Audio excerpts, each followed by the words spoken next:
Are you struggling with not smoking or getting high this New Year's? Well, this is definitely a very difficult time for anyone trying to stay sober. I can't imagine a time that's more difficult to stay sober than New Year's Eve, because it seems like everybody's smoking. I'll be offering some CBT based interventions. That's cognitive behavioral therapy. And these have been shown and proven to be effective in reducing cravings. And I hope you will find them useful. Hello and welcome to my YouTube channel, Marijuana and Your Mental Health. My name is William Cuss and I am a Master of Social Work student at Cal State Los Angeles. I am also a former marijuana addict and I have 11 years of complete abstinence and sobriety, and I was smoking every day for the past 15 years before that. The first cognitive behavioral therapy that we're going to start with will be cognitive restructuring. That would be where we kind of fill our minds with a lot of negative thinking, or possibly thinking that we make it as factual, but it's not necessarily reality. It's just the reality in our mind. A common thought might be, there's no way I'm going to have fun on New Year's Eve without getting high or being high. And definitely that's something that you might want to reconsider. You can definitely have a lot of fun on New Year's Eve without drinking or smoking. You might actually find you'll have a lot more fun by not drinking or smoking. And you can tell yourself that I'm going to have a lot more fun not drinking or smoking on New Year's Eve. Initially, it may seem a little more difficult because there might be more anxiety. You don't have that numbing effect of being around big crowds or being able to talk to people, getting that liquid courage or that gaseous courage. You might actually find that you have more time to get out there and dance, get out there and talk to people. You're not just thinking about, oh, hey, I'm having a great conversation, but I need to go get a drink right now. Hold on. Or like, this is a great conversation, but I can't stop thinking about just wanting to get high or wanting to get drunk. So just give yourself that positive restructuring and not have being sober as a bad thing, but actually reframe it as a good thing. Like, this is going to be a great experience with me being sober. I'm going to save money. I'm going to be present. I'm going to have to find real things to do to have fun. I can't just inebriate myself to have fun. I'm going to actually have to participate in the party to have fun. I'm going to have to join the karaoke. I'm going to have to get out and talk to people. And it's really interesting experiment to go out there and look at other people who are really drunk and really high and actually see what they're doing. Kind of people watch. And it's not that great. You know, when you're a sober person in a group of drunk people, it's kind of weird. Like, you see yourself from the outside and you can see like, wow, I'd be the person that was like so drunk I'd be throwing up in the bathroom, or I'd be passed out on the floor. Maybe not the floor, but I'd be passed out on the couch, or I'd just be like the douchebag just making a scene at the party. And you don't have to be that person. You'd actually be the really responsible person. You'd be surprised that people would be coming up to you and be like, oh my gosh, you're not drinking? And then they'll be like, you can be like, yeah, I can like give you a ride home. I'm sober and I'm the safest person in this whole place.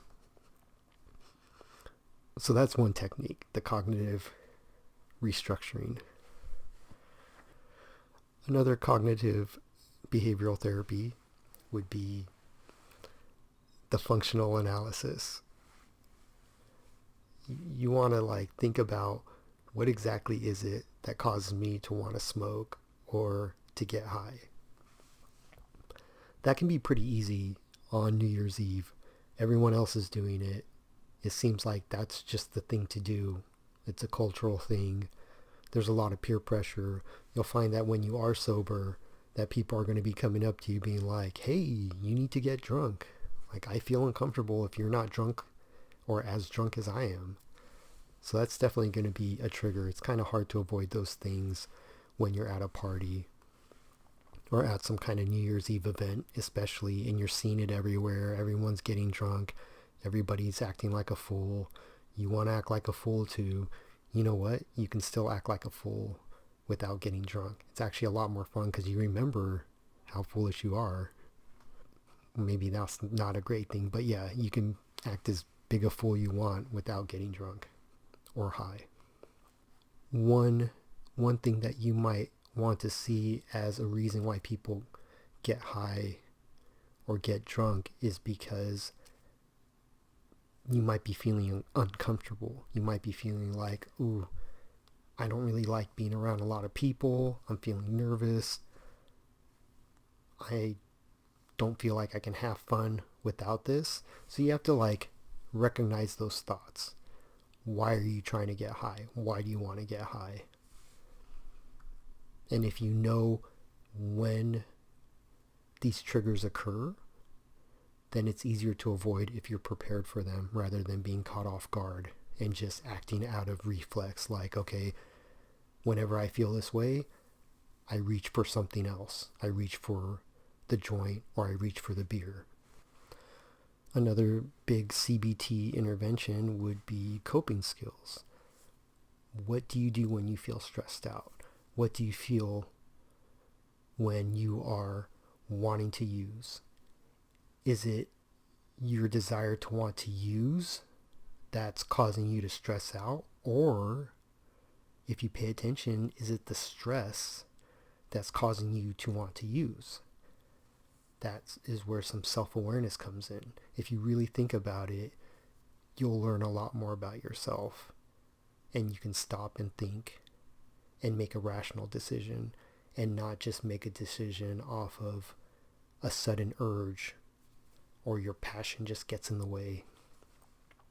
So one way to stay present or to be self-aware is to practice breathing techniques, to just calm down, try to like center yourself, maybe find a nice quiet place, go to the bathroom, maybe just see if you can somehow, even if you have to go to the car and just like take a breath, if you're really trying to stay sober and you feel like you're on the verge of smoking, hitting that bong or whatever, then just stop, breathe. Maybe you have to spend a little extra time and just stop and breathe. Take those breaths in, focus on the breaths. Breathe in, breathe out, and just do that until you calm down a little bit. You can also have another way that you can cope would be to just have a plan of different things you're going to do. Instead of smoking, make sure that you're with a sober buddy. Make sure you're with somebody who understands, who also wants to be sober and understands that you're trying to stay sober as well. And then you can just be friends. You can talk with each other or look for other sober people. You'd be surprised that not everybody is getting really messed up at a party or drinking or smoking. So have some activities that you would like to do besides. One, if you're at a New Year's Eve party, a great activity was get out there and dance. Get out there and find somebody new to talk to. Go and look at the fireworks. Hang out with your friends. It can be a little difficult at a party to figure out different activities to do, but just enjoy yourself. When you feel like smoking or drinking, just go do something else. You also want to be able to be assertive because there's going to be a lot of people pressuring you.